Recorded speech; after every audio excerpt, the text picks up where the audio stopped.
Born and raised in St. Cloud, Minnesota, Nick Portz was on skates at a young age.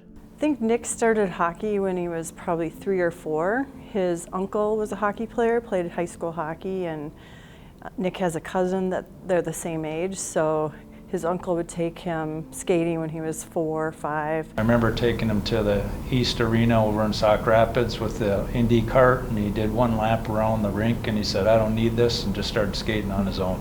So we started bringing him to hockey games here when he was very young. My parents have had season hockey tickets since the program went Division I. So they've had season tickets forever. So we would bring him to games. He would come to skate with the Huskies. We'd be the family that would line up and get autographs with all the Husky hockey players. His own path to becoming a Husky wasn't an easy one, with the journey of junior hockey that took him all around the country. So he started up at Cloquet, and he was there for a season, and then was drafted by Cedar Rapids, went down to the tryout camp there, ended up not making that team, went back up to the Wilderness, and shortly after that, a week or 2 later, got picked up by Tri-City. He was there for a 1.5 years, and then ended up getting traded to Muskegon. So it was a journey.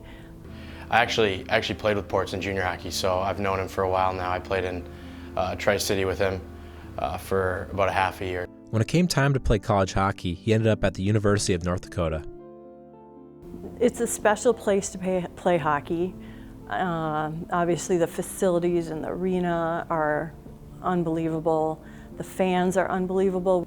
So the process was long. The transfer portal was very stressful.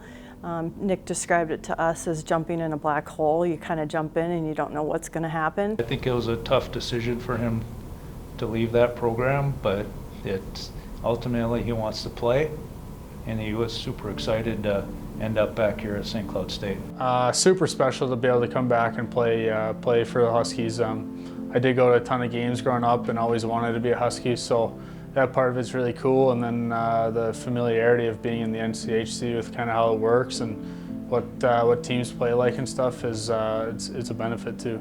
It's a guy that knows what it's like to go into tough places to play. This league's a battle every night, and so is our non-conference. So I don't think he's fazed by any of that. He's done it, he's been there. He and his family's been nice enough to have us over a couple times for meals as well too, which just goes to show what the kind of character he and his family have. A lot of family members are graduates of St. Cloud State University, so it's exciting for us to have him put on the St. Cloud State sweater and compete and play for my alma mater, my wife's alma mater, his grandma and grandpa, and you run into people out in the grocery store, whatever, saying we're so excited to have Nick back here in town playing for the Huskies.